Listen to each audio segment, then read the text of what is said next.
I would like to open the panel and invite first Professor Jose Sapochnik to introduce himself and his work. Jose Sapochnik is a professor of public health and sciences, architecture, psychology and counseling psychology and educational research at the University of Miami. He is the chair emeritus of the Department of Public Health Sciences and founding and honorary director of the Miami Clinical and Translational Science Institute. Sapochnik has dedicated his career to develop theory and conducting research on the impact of context on behavior, development, and health. Contexts of interest have included culture, family, and built environment, including the impact and greenness in the prevention of chronic diseases. So please describe your work and its connection to the well-being. Thank you so much, and thank you for making this session in English so that I could participate. How many of you understand if I speak English? Most. Any of you do not understand if I speak fast? Wonderful. I'm so delighted to have a group of faculty and students who can speak my language. So the last presenter ended with an extraordinary slide. In the happiest of my happy moments, my parents were happy also. And that really says everything about what I do and how I think, which is that our context influences our behavior, our development, our experience, and our health. And so I'm not going to present research in detail, but I want to give some examples of research and what we do about it to make a difference. And the critical aspect that I want to talk about is that when we come from educated families, like many families may be here at the university, we think very much of the individual. We're very oriented to our own brains and our own hearts. And we think about creating change at the brain and heart level of one person. But in my work, I'm much more interested in how do we create wellness, well-being in large numbers of people. So, for example, in Miami, in the Miami County, there are 250,000 persons over the age of 65, and which, because they're older, tend to be vulnerable, like children are, to their environment. And so I would ask you a question. If you wanted to improve the levels of depression, reduce the levels of Alzheimer's, improve 6 different types of cardiovascular heart disease, reduce the number of the strokes by meaningful percentages between 10% and 28% of each one of these, improve rates of diabetes and hyperlipidemia to the big population, what would you do?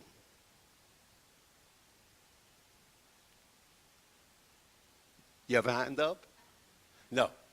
Well, so I tell you, we did a study, and we're very interested in the built environment and the impact of the built environment on behavior, on experience, development, and health. And so we did a study, and Miami is a place that for a good part of the year, about 6 months, it's like it's in Tel Aviv today, it's hot, it's uncomfortable. And so if you're older, you often depend on your immediate environment, and if it's this hot, it's uncomfortable to be outside. So we were very interested in studying greenness. And so we, through satellite imagery, we mapped every block of Miami-Dade County, and we gave a greenness score to every one of the 250,000 elder people over 65. I can't call them elders because I'm older than 65. I'm 70, and I'm not an elder. So we associated, we linked the greenness score of each elder to the ICD-9 codes in their universal health insurance records for what diagnosis they have been given. And then we look at the, more or less the extremes. One standard deviation above the mean for greenness and compare it to one standard deviation below the mean for greenness for the whole county. And so we found that those who lived in the greener areas had 28% less depression, ICD-9 code diagnoses, than those in the less green areas, 18% less Alzheimer's diagnoses, which is amazing. I never expected Alzheimer's to be influenced by context, because we always think of it as just what happens inside the brain. 25% fewer diagnosis of acute myocardial infarction, 20% less ischemic heart disease, 18% less stroke or transient ischemic events, 14% less diabetes, 13% less hypertension. It's extraordinary that greenness could have such an impact in the well-being and the illness of older people. And why might that be? Well, we think it might be because the opportunity to be physically active, when you go out, I'm staying in Ramat Sharon, and I walked out for lunch today, and I almost had a stroke. It was so unpleasant. But if I have a cover of green, the pavement is not as hot. The pavement radiates heat. The sun is not hitting me in the head, so it's less hot for me. The leaves are evaporating water, which makes the air cooler. So there are a number of ways in which greenness cools the air and makes it more pleasant, and even protects us from the rain, because in Miami there's a lot of rain. When there's not a lot of sun, there is rain. And so even under the trees, you're protected from the rain. So you can get out more, and you may be more physically active, and you may also have more social interactions. Because when you're out, particularly when you're old and you always walk the same 3 blocks, you get to know the people in those 3 blocks, and you interact with them. And we know that social interaction and social support is very important to preserving the health of the elderly. So we, in our research from the very first day, we partner as investigators with the department in the county that's in charge of greenness. In our department, it's called Department of Parks and Open Spaces, because my sidewalk is an open space. And so they've started a tree planting intervention. They now have planted 200,000 trees in the last 6 years. So the green cover, if you think our cover here is 100%, the green cover in Miami was 14%. Is now 20%. And our goal is to bring it to 23%. But what's important is that these numbers are much higher for the poor. So all the planting is happening in poor blocks. The blocks where the average income is under the poverty level or around the poverty level. So we now have a study to look at the impact of cumulative greenness Because if you were in a block where you got trees planted, and hopefully they'll grow a little, we get a lot of rain, and will it have an impact on the health of these elders?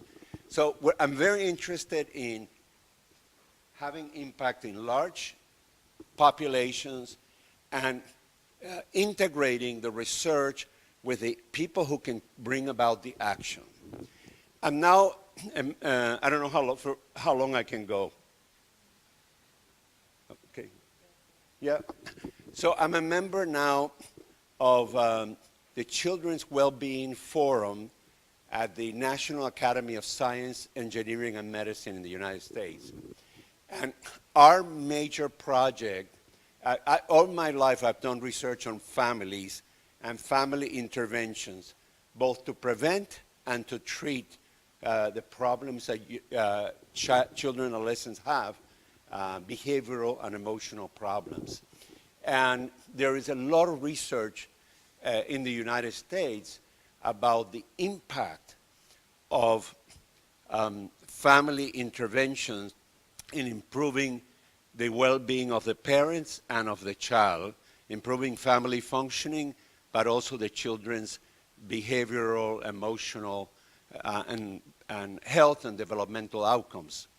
So our main project is to try to get legislation at the federal level to support some of this, and we've had some limited success, but the other part that's going to be easier, we're working with the American Academy of Pediatrics and American Board of Pediatrics to try to introduce into what pediatricians do for well checkup visits with the children from infancy through 16 years of age, introduce having pediatricians refer the parents to parenting interventions, because we know that parenting interventions improve the well-being, the outcomes of children.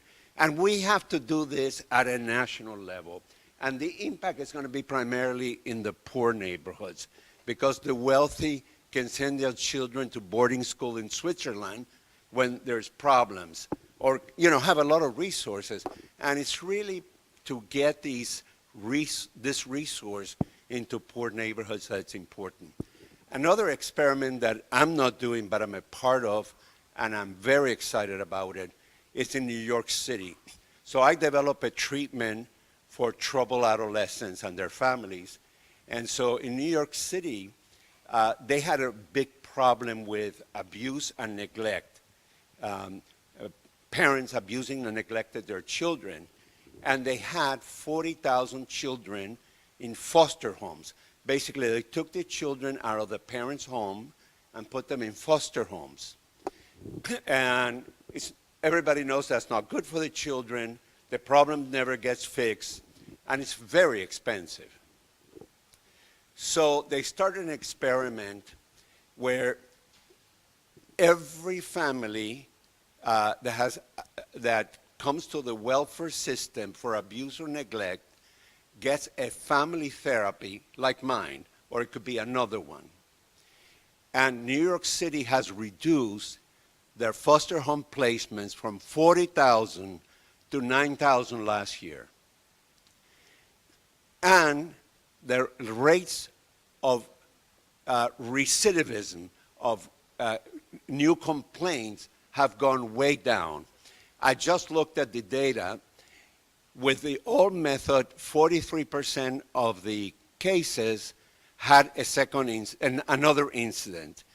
With our interventions, the recidivism is below 5%.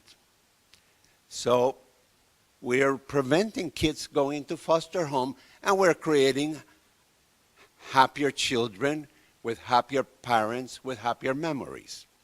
So really, the greatest challenge in the field of well-being is to move away from one brain and one heart to having interventions that impact large populations.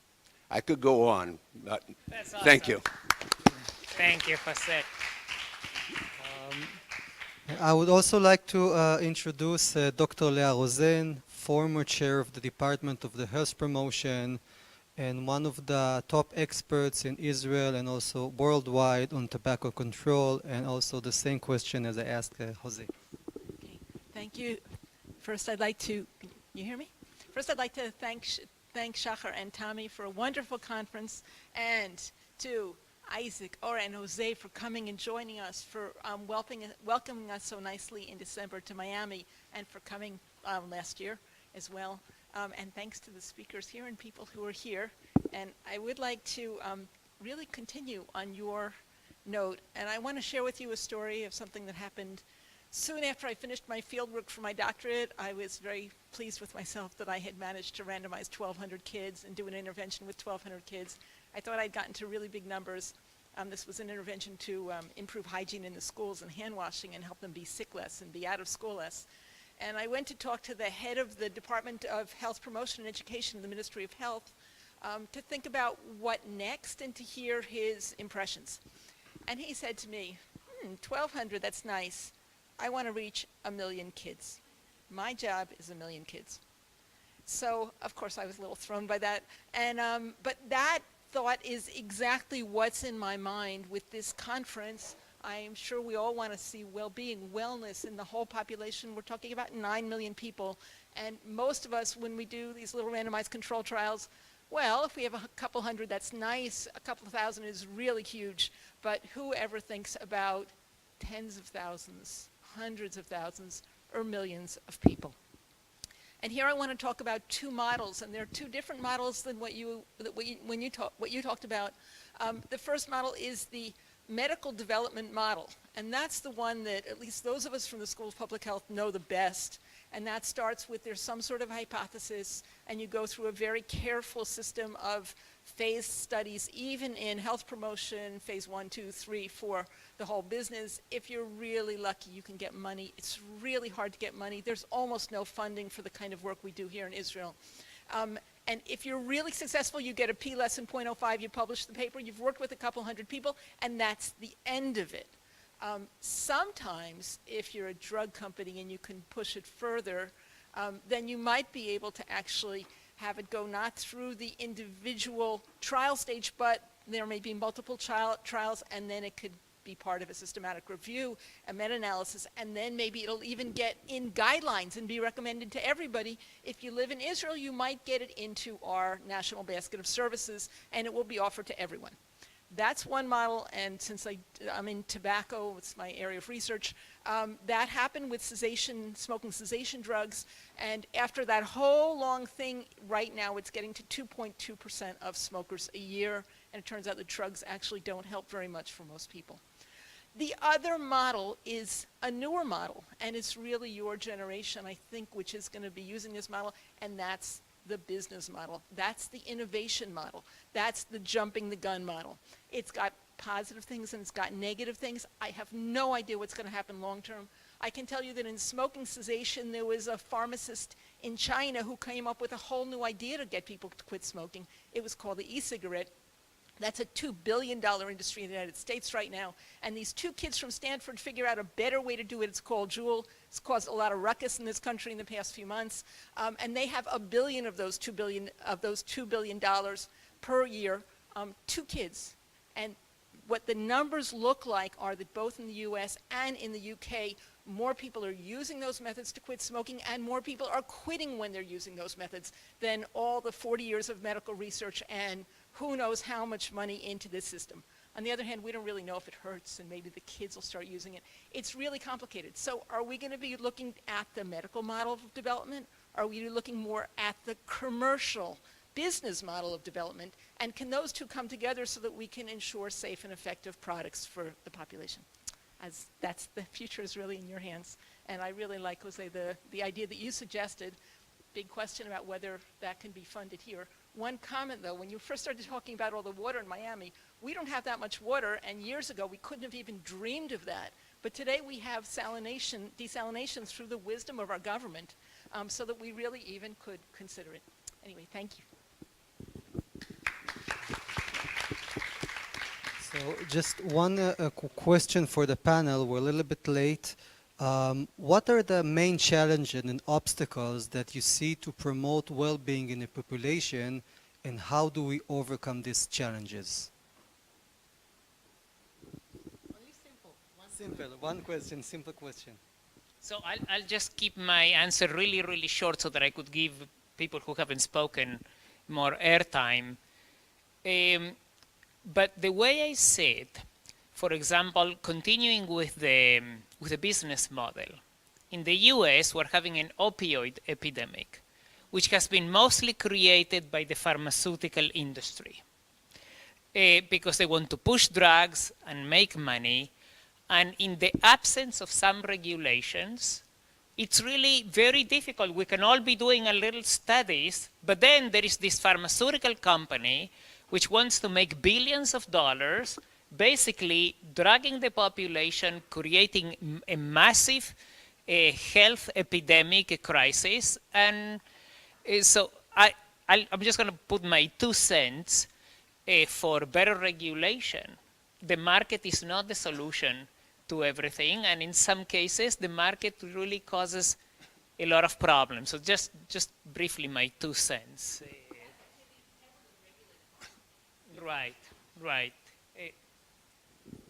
I think I mentioned it before. I think we need to move from working with the individual to work with the community. This is one thing. And I think the multidisciplinary approach is very important because, as we saw today, public policy, public health, social work, psychology, everyone does something. And I think that if we combine and integrate all our effort, everyone in each direction, we can go far away from where we are at now. Of course, I'm going to say we have to move away from individual focus approaches. But the other aspect is that we have to move towards interventions. We have to, if we want to bring about change, we have to work on doing research on how do we bring about change. And, I just can't help but say this. We don't learn, we know that adults don't learn from listening.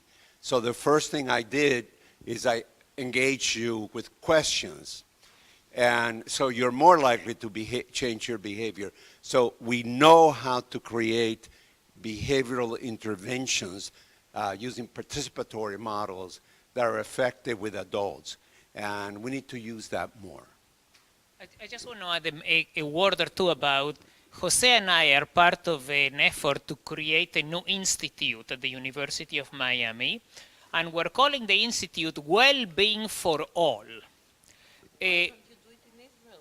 Well, we're here to talk about this tomorrow, but I want to emphasize that our team, we had a team of about 12 professors from different disciplines. We had from architecture and public health and music and various schools. And we want to build interventions that are a participatory, a community-based participatory action research. We want to be very mindful of the context of well-being, just to put another plug for what Jose was saying. And we want to make it relevant to those people who usually don't have the benefit of participating in self-improvement, yoga type, upper middle class type of program. So I think what I hear is that we're all converging on this idea of involving the community. And I think when I hear about involving the community, it's not just to cure themselves, but to create social change. In other words, people feel empowered not only when they cure a particular problem they're suffering from, but people feel empowered when they see hope that I will become an agent of change to improve society. It's kind of like a win-win. I become an agent of social change, and I am healing myself, and I am making a big contribution to society. So if I go back for a minute to what I said about mattering, I feel that I am making a big contribution to society. And I want to remind historically, after the passage of the Civil Rights Acts in the US, the health and well-being of black people in the US improved. It didn't improve because all of a sudden they had great services, but because they were part of a social movement that led them to feel empowered about making a personal and a social change at the same time. So I think that community interventions should aim not only to cure diabetes, which is very important, or to reduce tobacco, but to energize people and inspire people about what can we do to improve society as a whole. And I promise the last brief historical note, I was part of a youth movement in Argentina. It's a socialist Zionist youth movement which eventually brought me to Israel in 1976. And I learned so much about personal development and well-being just from being a member of a youth movement, that we had grand visions of coming to Israel and being Zionist and making the world a better place. So not everybody has to be a socialist, a Zionist like I was when I was young, but everybody needs a vision of a hopeful future that we can all thrive in. And I think we have to combine, psychological, behavioral change with social change, because that combination is really inspiring for people.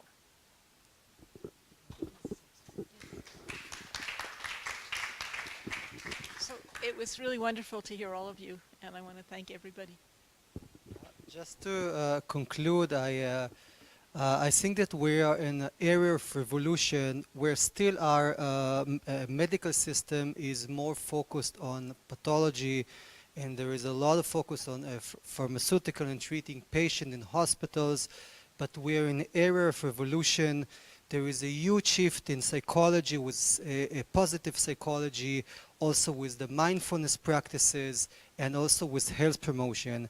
And I think that this shift is important, and there are a lot of much more research and also resources, and people understand that we cannot treat, it's very hard to treat obesity or to treat people that are already smoking, but if we can prevent them and if we can start in the education in very early age, it's much more easier, and it will be, and it will much more easier, and it will have to be also supported by economic model to show that it's already there, to show that we are benefiting a lot as a society from preventing and enhancing well-being.